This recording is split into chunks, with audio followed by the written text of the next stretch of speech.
Bienvenidos a La Voz Católica, el programa para toda la comunidad que le ayudará a vivir la fe en Jesucristo y a participar más activamente en su iglesia. Y ahora con ustedes, Blanca Prim y el Padre John Mario García.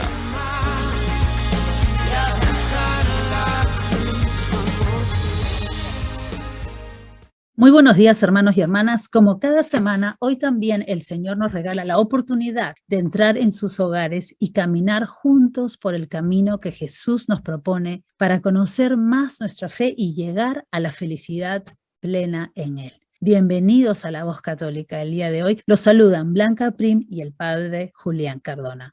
Muy buenos días, Padre Julián. Muy buenos días, Blanca, y a todos nuestros amados oyentes que nos acompañan en este día.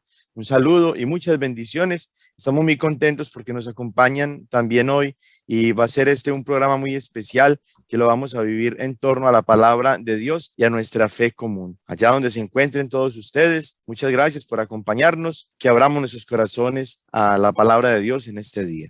Hoy iniciamos el primer domingo de Cuaresma y hemos venido preparándonos para recibir y vivir este tiempo fuerte que nos presenta la Iglesia y que llega a su culmen con la celebración de la pasión, muerte y resurrección de nuestro Señor Jesucristo. Hoy el Evangelio nos presenta varios puntos importantes que debemos de considerar en nuestra vida y que son las tentaciones por las que atravesó nuestro Señor en el desierto y también la confianza en Dios y en su promesa de salvación. Así que permanezcan en nuestra sintonía.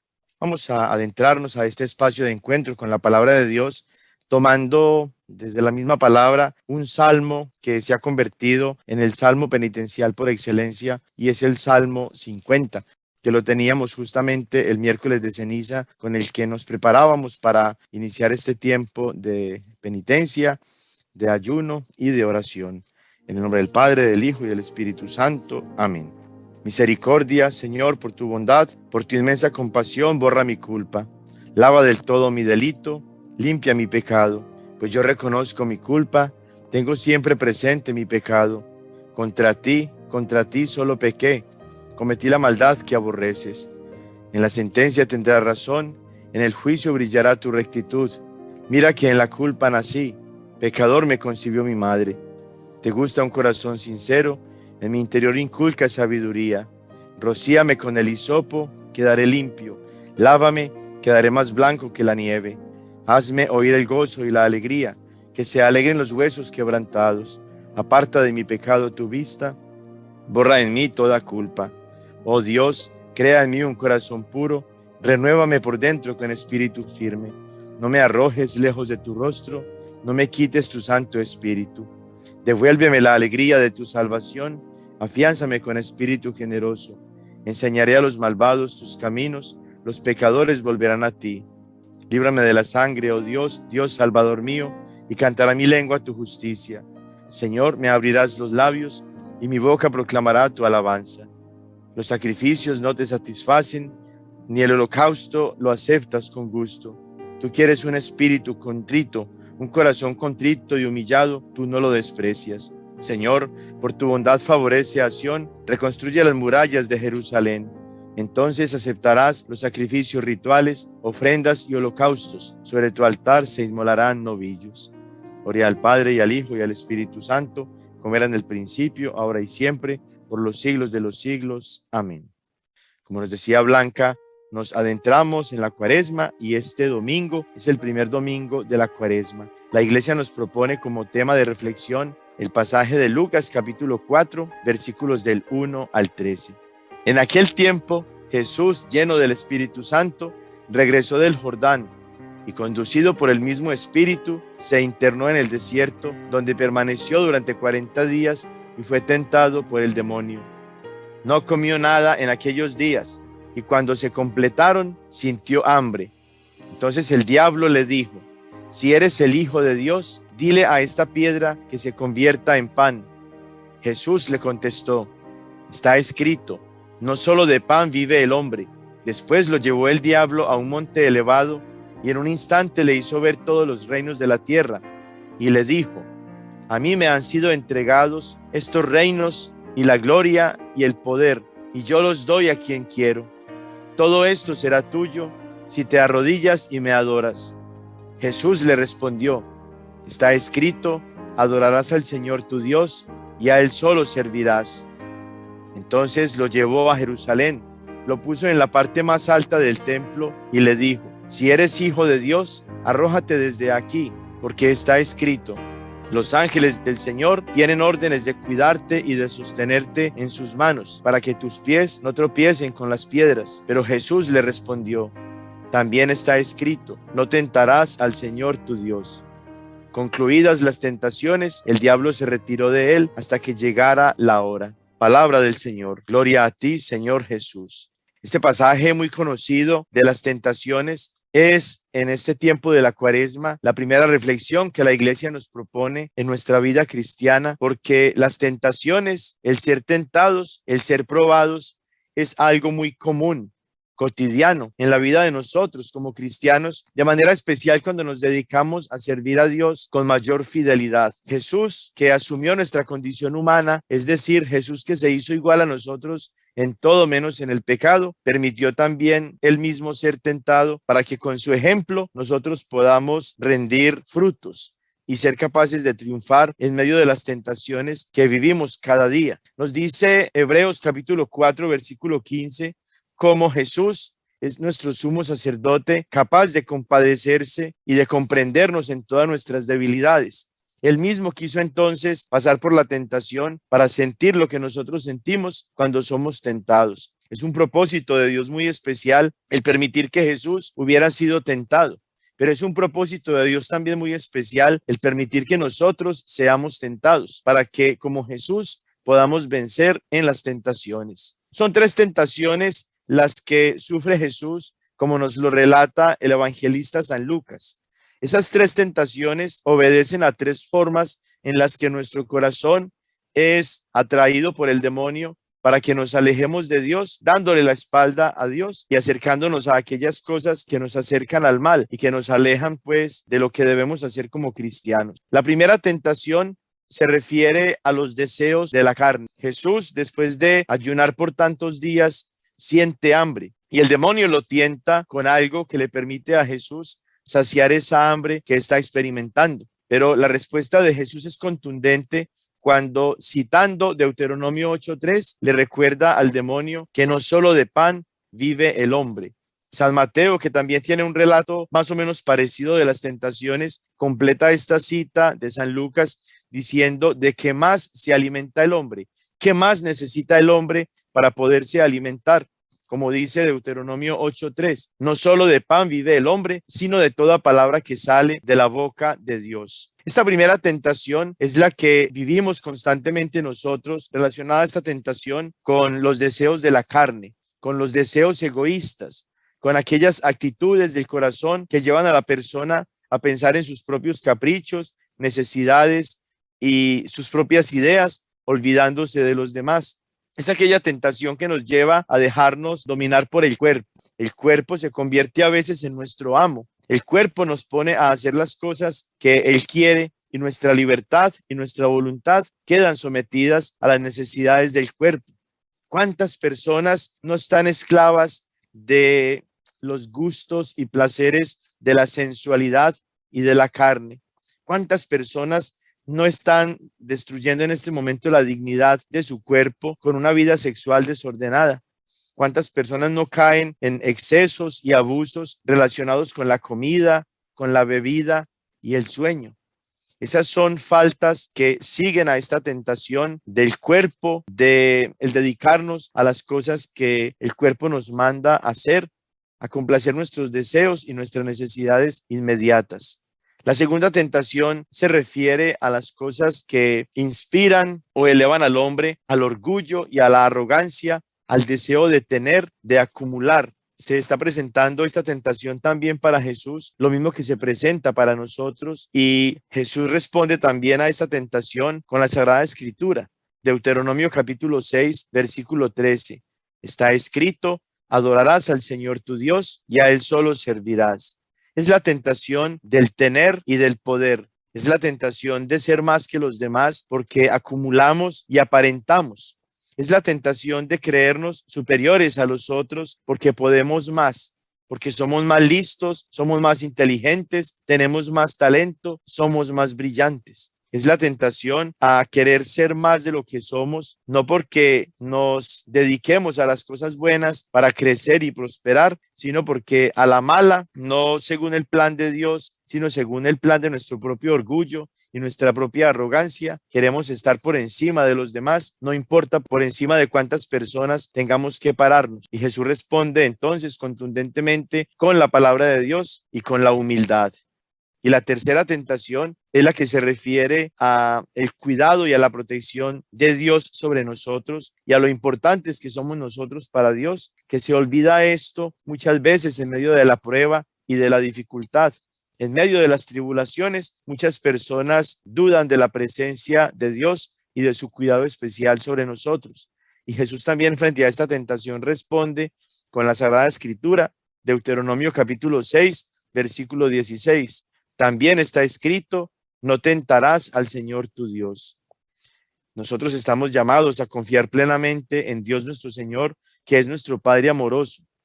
Cuida con amor de cada uno de nosotros. Y ya lo dice, por ejemplo, el mismo Jesús en Mateo capítulo 6, versículos 23 en adelante, cómo Dios es el Padre providente que cuida con amor de cada uno de sus hijos, que nosotros somos más importantes para Dios que otros seres de la creación y que Dios conoce nuestras necesidades antes de que nosotros se la presentemos.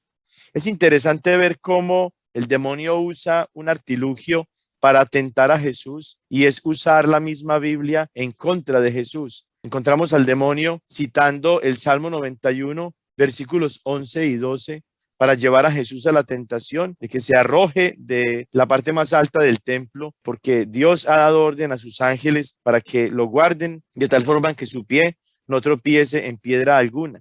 Esta tentación se convierte en algo muy actual para nosotros cuando vemos grupos de autonombrados cristianos que van también con la Biblia, que no vienen de parte de Dios y que están citando las Sagradas Escrituras aparentemente como mensaje de Dios para nosotros, cuando en realidad lo que traen es una tentación, la tentación de apartarnos de la verdad.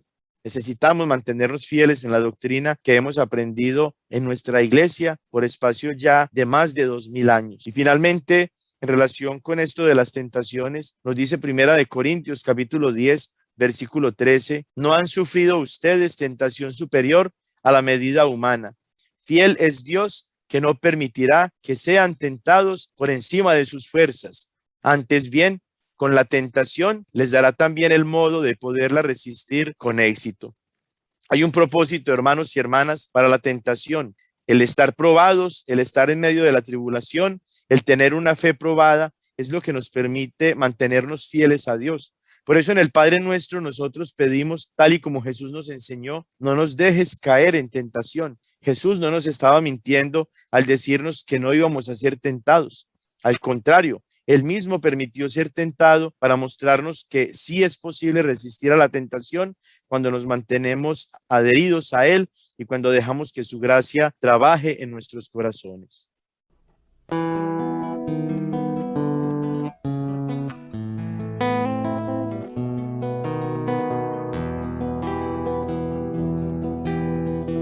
Marchó al desierto Jesús, movido por el Espíritu, 40 días y noches apartándose ayunó, pero al final sintió hambre y el diablo entonces le dijo, si eres el Hijo de Dios, haz que estas piedras se hagan pan, para que con tu poder puedas el hambre al fin saciar. Pero Jesús le dijo, escrito está, el hombre no solo vive de pan, solo de pan, porque con su palabra Dios dará el pan de la justicia, la hermandad y la verdad.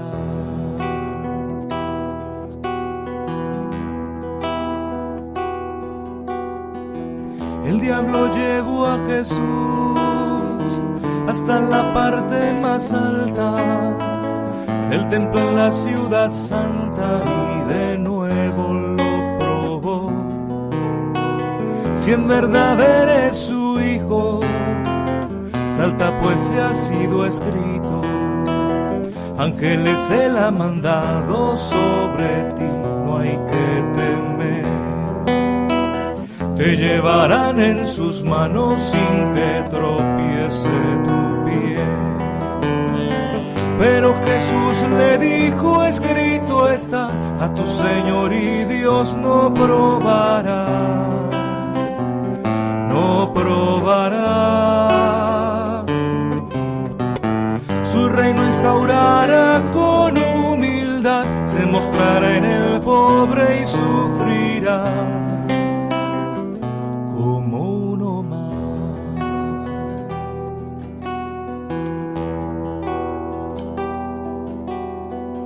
El diablo llevó a Jesús a una montaña muy alta, donde los reinos del mundo podían verse en esplendor, y lo tentó nuevamente, cuando al mostrarle decía, cuanto aquí ves puedo darte si te postras ante mí.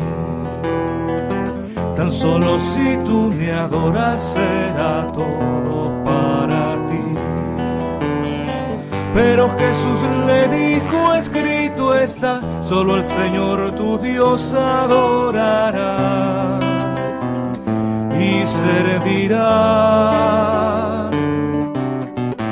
Quien sirve al Dios dinero o al poder, el reinado de Dios no podrá ver ni entrar en él, no podrá ver ni entrar en él.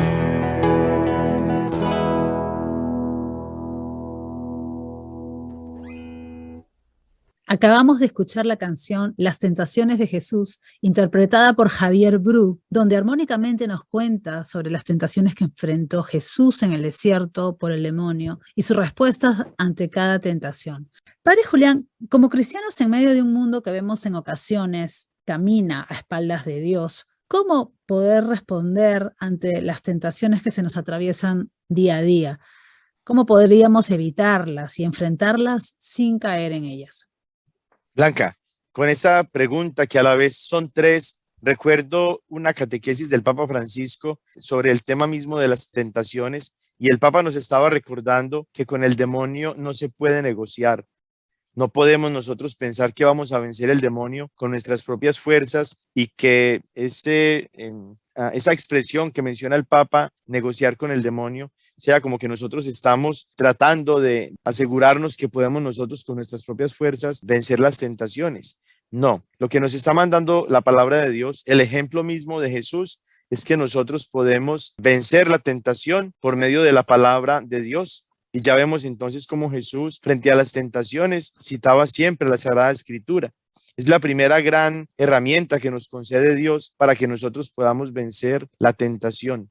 También nos presenta Mateo 26:41 la invitación de Jesús a permanecer alertas y orando, justamente para no caer en la tentación, porque la carne es débil, mientras que el espíritu está pronto. Es lo que nos dice Jesús. Entonces, la Sagrada Escritura y la oración, dos grandes herramientas fundamentales para vencer las tentaciones, para evitar caer en el pecado cuando somos tentados. Y en Efesios capítulo 6, versículos del 10 en adelante, San Pablo nos muestra la batalla espiritual en la que los cristianos estamos siempre tentados precisamente por el demonio. Y de los versículos 14 al 18, San Pablo nos está dando las herramientas para que nosotros venzamos en esa lucha espiritual en contra del demonio y en contra de las tentaciones que él mismo nos lanza como dardos encendidos. Miren cómo dice San Pablo en Efesios capítulo 6, versículos del 14 al 18. Tomen la verdad como cinturón, la justicia como coraza. Tengan buen calzado, estando listos para propagar el evangelio de la paz. Tengan siempre en la mano el escudo de la fe, y así podrán atajar las flechas incendiarias del demonio. Por último, Usen el casco de la salvación y la espada del Espíritu, o sea, la palabra de Dios. Vivan orando y suplicando. Oren en todo tiempo, según les inspira el Espíritu. Velen en común y perseveren en sus oraciones sin desanimarse nunca, intercediendo en favor de todos los santos, sus hermanos.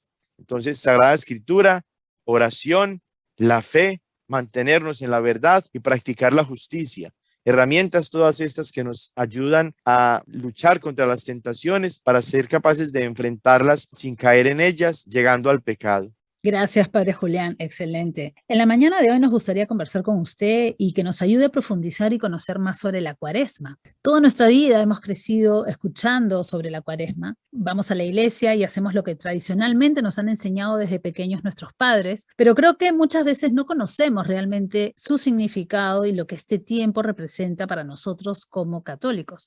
¿Nos podría explicar qué quiere decir Cuaresma y por qué la iglesia nos presenta este tiempo litúrgico? Este tiempo de la Cuaresma debe su nombre a lo que en latín se dice cuadragésima, es decir, 40 días. La iglesia, como una manera de prepararnos para el tiempo más importante de nuestra fe, que es la celebración de la Semana Santa, cuando vivimos el misterio pascual, es decir, el misterio de la vida, pasión, muerte, resurrección y glorificación de nuestro Señor Jesucristo, nos ofrece entonces este tiempo de 40 días para que nosotros nos preparemos debidamente para llegarnos a la Semana Santa con un corazón bien dispuesto. La Cuaresma es entonces un tiempo de 40 días que comienza con el miércoles de ceniza y termina antes de la misa de la Cena del Señor el Jueves Santo, en Semana Santa. El tema principal de la Cuaresma es el llamado a la conversión, en griego metanoia, es decir, un cambio de vida, porque nosotros nos acercamos a Dios y dejamos que su gracia transforme nuestro corazón para ser hombres y mujeres nuevos. Y se habla de 40 días porque el número 40 en la Biblia tiene muchos significados, todos ellos muy importantes para la vida cristiana. Se habla de 40 en varias ocasiones, 40 días del diluvio, 40 años de la marcha del pueblo judío por el desierto, 40 días de Moisés y de Elías en la montaña, 40 días que pasó Jesús en el desierto antes de comenzar su vida pública. Entonces el número 40 tiene una simbología, un significado muy importante en las Sagradas Escrituras. El número 4 simboliza el universo material. Cuando viene acompañado de ceros, como 40 o como 400, que son, según la Biblia, el tiempo que pasó el pueblo de Israel caminando por el desierto. Cuando viene entonces el 4 acompañado de ceros, significa el tiempo de nuestra vida en la tierra, seguido de pruebas y dificultades. La iglesia entonces nos ofrece este tiempo de preparación para que nuestro corazón esté bien dispuesto, para que al llegar a la Semana Santa la podamos vivir con plena conciencia, sacando el máximo provecho espiritual de este tiempo tan importante para nuestra vida como cristianos. Padre, el miércoles acabamos de recibir las cenizas. ¿Qué simbolizan para nosotros las cenizas? ¿Cuál es su origen? ¿Por qué la ceniza en la frente el miércoles de ceniza? Muchas personas fuera de la iglesia, pero también dentro de la iglesia, que no tienen conocimiento del significado de este signo tan importante, se dedican a criticar y a inventar muchas historias que en nada tienen que ver con lo que verdaderamente nosotros hacemos al presentarnos cada año en el miércoles de ceniza para ser marcados con la señal de la cruz. Pero hay un significado bíblico muy importante en este signo de la ceniza. Comenzamos diciendo que la ceniza que se nos marca en la frente es la ceniza que se obtiene cuando se queman las palmas del Domingo de Ramos. Y hay un signo allí muy importante ya en el hecho de que sean esas palmas las que se quemen y que de esa ceniza sea de donde la iglesia toma para ungir o para imponer este signo sobre nuestras frentes el miércoles de ceniza. Cuando Jesús iba entrando a Jerusalén en su entrada gloriosa, las personas que lo estaban siguiendo batían palmas a su entrada gloriosa a Jerusalén y después esas palmas se queman para tomar la ceniza que se impone sobre nuestra frente. El significado de este gesto es que las glorias humanas, la vanidad, el orgullo, el reconocimiento humano termina convirtiéndose en ceniza y no vale tanto para que el ser humano sea feliz. Es lo que la iglesia quiere recalcar con este signo de esas palmas que son quemadas y que se imponen después como ceniza en nuestra frente. Y el hecho mismo de que se utilice la ceniza en nuestra vida de fe como un signo de penitencia y de arrepentimiento no es un invento de la iglesia. En las Sagradas Escrituras encontramos numerosos pasajes que hacen referencia justamente al uso de la ceniza como una manifestación exterior, pública, de aquella actitud de arrepentimiento y de conversión que tenemos en el corazón. Encontramos, por ejemplo, en Génesis capítulo 3, versículo 19, lo que dice Abraham en su diálogo con Dios, que él es polvo y ceniza. Está reconociendo a Abraham con mucha humildad lo que es él como ser humano, polvo y ceniza. Allí mismo encontramos en el libro del Génesis cómo cuando Dios castiga a Caín por matar a su hermano Abel, Dios mismo pone una señal sobre Caín para que nadie lo vaya a matar. Génesis capítulo 4, versículo 15. No sabemos qué clase de señal era aquella que le puso Dios a Caín, pero tenemos una idea relacionada en Ezequiel capítulo 9, versículos del 4 al 6. Yahvé dijo: pasa por la ciudad de Jerusalén y marca una cruz en la frente de los hombres que gimen y lloran por sus pecados. Castiguen a los demás, pero al que lleva una cruz en la frente, no lo toquen. Es entonces la señal de marcar de una manera especial a los elegidos de Dios para que no sean castigados y no sean atormentados. En relación con la ceniza, encontramos también diversos pasajes en los que se hace uso de ella como una señal externa de arrepentimiento y de conversión. La más importante de estas referencias bíblicas la tenemos en Jonás capítulo 3, versículo 6, donde ante la predicación del profeta de que Nínive va a ser destruida por todos los pecados que se cometían en ella, el rey se levanta de su silla, se despoja de su vestido, se cubre de cilicio y se sienta sobre ceniza. Es el uso entonces de la ceniza como una manera de expresar el dolor que tenemos por nuestros pecados y de pedir la misericordia de Dios. En Judith capítulo 9, versículo 1, vemos también cómo esta sierva de Dios cae rostro en tierra, echa ceniza sobre su cabeza y expresa así la actitud de dolor y de arrepentimiento que tiene por los pecados del pueblo. De esta manera entonces vemos cómo tanto el uso de la ceniza como el uso de la cruz que se marca sobre nuestra frente son dos costumbres bíblicas muy importantes, unidas ellas en aquella actitud, en aquel sentido de dolor por nuestros pecados y en el arrepentimiento que queremos expresarle a Dios para que tenga misericordia de nosotros y no nos trate como merecen nuestros pecados. También es de conocimiento de muchos que los viernes los católicos nos abstenemos de comer carnes rojas y nos juntamos a comer pescado frito en nuestras parroquias después del Vía Crucis. ¿Por qué tenemos esa tradición? ¿En qué consiste el ayuno y la abstinencia de la Cuaresma? Hay una tradición que hunde sus raíces pues en la historia de la iglesia. Es muy hermoso porque nos damos cuenta que la iglesia tiene más de 2000 años y que hay en todo este recorrido histórico muchas situaciones y circunstancias particulares que han dado origen a tradiciones tan importantes como esta. La carne roja en la historia como tal viene a ser como uno de los alimentos más costosos y a la vez también como de los alimentos más apetitosos que un ser humano puede consumir. El hecho de que la iglesia en este tiempo de penitencia y de mortificación nos invite a despojarnos del deseo de comer carne roja en especial, se refiere a aquella expresión de nuestra fe a través de la cual nosotros nos mortificamos, privándonos de algo que nos gusta y de algo que a la vez es también costoso para hacer uso de ese dinero para la caridad, a la vez también que nosotros disciplinamos y mortificamos nuestro cuerpo por medio de la penitencia. El hecho de que la iglesia nos invite a ayunar lo encontramos ya en las Sagradas Escrituras, en el pasaje de Mateo capítulo 6 que nosotros estábamos meditando el miércoles de ceniza, nos hablaba Jesús precisamente del ayuno como una forma de piedad muy valiosa para nosotros. El ayuno consiste entonces en dejar nosotros de consumir alimentos como lo hacemos cotidianamente para que al sentir la incomodidad del hambre y esa necesidad de que el cuerpo nos está pidiendo comida, al privarnos nosotros de darle comida al cuerpo, al menos momentáneamente, nos sirva para mortificarnos, para hacer penitencia, pero a la vez también para que ese dinero que nosotros no gastamos en nuestra comida al ayunar lo podamos dedicar a la caridad. Y la abstinencia consiste en privarnos de ciertos alimentos que son gustosos para nosotros, que son atractivos, como la carne, que ya lo mencionábamos. Al privarnos de la carne, estamos entonces externamente manifestando nuestro deseo de la mortificación y de la penitencia, para que de esta manera no le demos al cuerpo lo que el cuerpo pide, sino que tengamos la posibilidad de privarnos de aquellas cosas que nos gustan tanto en miras a un bien mayor, que es nuestra reconciliación con Dios. ¿Y a qué más nos invita la Iglesia a vivir en el tiempo de Cuaresma, Padre? La Iglesia nos invita, Blanca, a las tres formas fundamentales en las que nosotros vivimos nuestra vida cristiana y que las veíamos ya, como mencionaba en el pasaje de Mateo capítulo 6, que tomábamos cuando se nos imponía la ceniza, el miércoles de ceniza.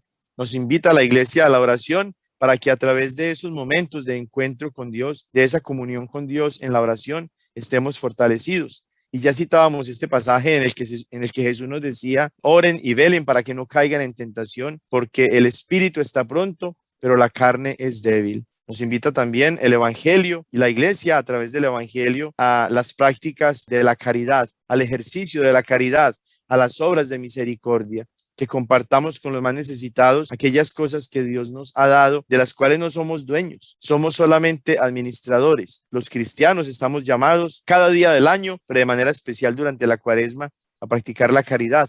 Y finalmente, como ya lo mencionábamos, a la mortificación por medio del ayuno, de la abstinencia, de otras mortificaciones pequeñas que nosotros usemos durante el día para ofrecerlas a Dios. Nos invita a la Iglesia también a la vivencia de los sacramentos y de manera especial del sacramento de la confesión, que nos acerquemos a la confesión como el medio de reconciliación que Dios ha dejado en su Iglesia para que estemos pues en paz con Dios. Y por supuesto a la celebración de la Santa Misa en comunidad, para que al estar plenamente viviendo nuestra fe como familia de Dios, estemos fortalecidos también con las oraciones de unos por otros, y que de esa forma estemos viviendo nuestra preparación para la Semana Santa. Padre Julián, ahora que asistamos a misa durante este tiempo de Cuaresma, también nos daremos cuenta que no recitaremos el Aleluya ni el Gloria, ¿no? ¿Qué otros cambios visibles se producen en la misa y en la liturgia durante este tiempo? El hecho de que el Gloria y el Aleluya no se canten durante este tiempo de la Cuaresma es porque tanto el Gloria como el Aleluya son cantos triunfales con los que se alaba y se glorifica a Dios. Y esos cantos van a quedar reservados entonces para cuando en la Pascua nuestros corazones exultantes de gozo proclamen el triunfo de Dios sobre la muerte, el pecado, el mal, aquellas cosas que amenazan y afectan nuestra vida en un sentido negativo. Y además de esa expresión tan hermosa de la liturgia que suprime estos dos cantos durante la Cuaresma, también está el color morado como un color penitencial. Y es también el uso de la sobriedad dentro de los espacios de culto en nuestros templos y capillas, para que no haya flores y que se exprese así el tiempo de desierto en el que nos encontramos. Es un desierto espiritual, y que por tanto la invitación es a no usar flores ni en los lugares de culto, iglesias y capillas, y ojalá tampoco en nuestras casas, que no haya flores durante este tiempo de la Cuaresma.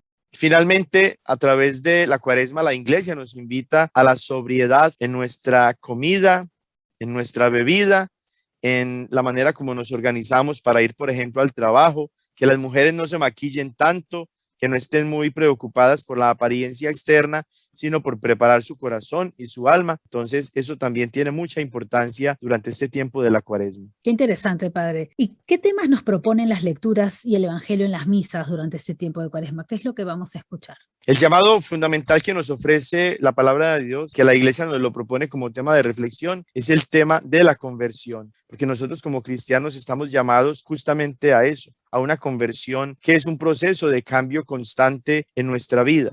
La conversión de ayer no me sirve para hoy. Cada día tengo yo que convertirme a cosas diferentes y de forma diferente.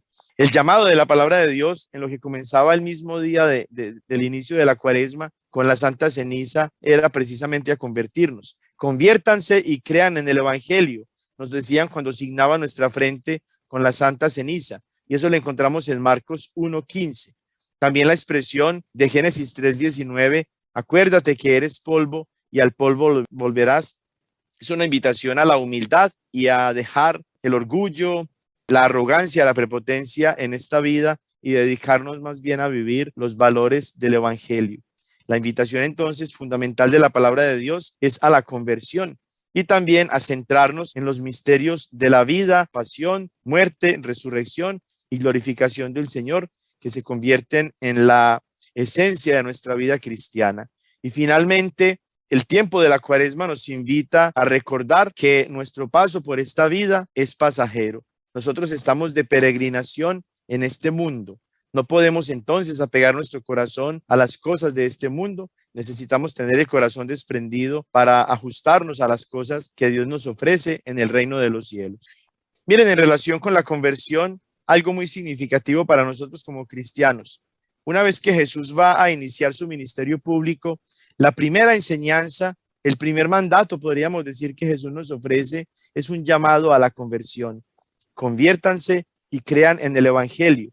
Son las dos condiciones fundamentales para que nosotros acojamos el mensaje de Jesús y que abiertos a ese mensaje de Jesús transformemos nuestra vida. No era este mensaje el primero que se nos presentaba relacionado con la conversión. El mismo San Juan Bautista, cuando preparaba ya el camino de Jesús, lo preparaba justamente llamando a los cristianos a que se convirtieran y a que cambiaran de vida. Y en Hechos de los Apóstoles, capítulo 2, cuando San Pedro lanza su primer mensaje querigmático, lo está ofreciendo en relación también con la conversión. Cuando responde en el versículo 38 a la pregunta de aquellos oyentes que están por primera vez escuchando acerca de Jesús, la respuesta de San Pedro es que cada uno de ustedes se arrepienta de sus pecados y que se haga bautizar para el perdón de los pecados. Entonces es el llamado que tenemos a la conversión y que se hace mucho más enfático, mucho más elocuente durante este tiempo de la Cuaresma. Padre, ¿podría también contarnos un poco sobre cuáles son las tradiciones de la Iglesia durante la Cuaresma y cuál debería ser nuestro espíritu para vivir al máximo este tiempo especial que nos propone la Iglesia?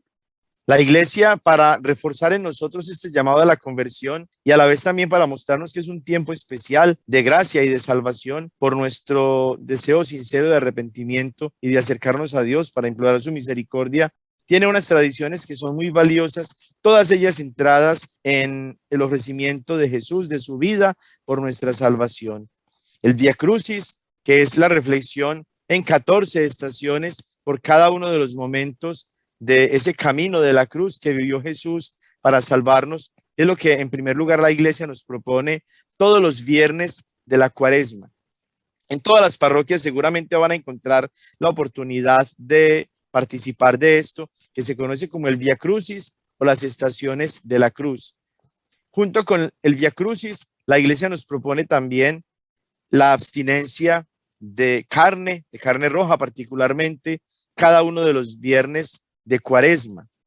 El ayuno también es una tradición muy importante de la que, como decíamos, Jesús mismo ya hablaba al respecto.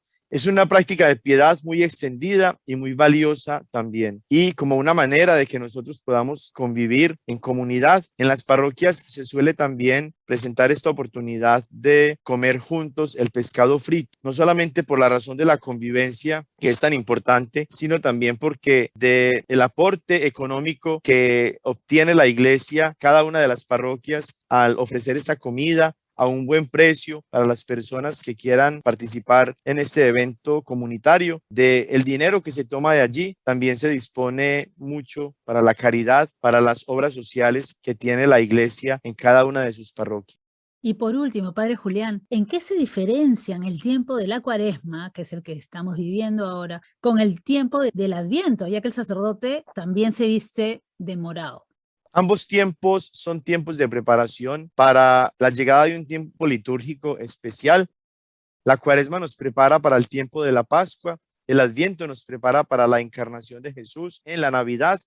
El tiempo por excelencia de preparación y de penitencia es la Cuaresma, pero podríamos decir que un reflejo de este tiempo es el Adviento. Pero la diferencia entre ambos es que cada uno de ellos está orientado a una celebración especial que se acerca y para la cual nosotros nos preparamos justamente en cada uno de estos tiempos. La Cuaresma nos prepara para la Pascua, el Adviento nos prepara para la llegada de Jesús en la Navidad, pero ambos son tiempos litúrgicos de preparación y por eso el color morado, un color especial de esa preparación, y de esa penitencia en la que nosotros nos encontramos. Muchísimas gracias, Padre Julián, una vez más por compartir junto con nosotros y enseñarnos tantas cosas. Gracias por acompañarnos en la radio durante la ausencia del Padre John Mario. Muchísimas gracias, Blanca, por la invitación, y siempre es un placer para mí el acompañarlos y el estar aún en medio de la distancia en la que nos podamos encontrar juntos por la fe y también por la tecnología que nos dispone estos medios tecnológicos tan valiosos para que mantengamos nuestro espíritu conectado en una sola fe.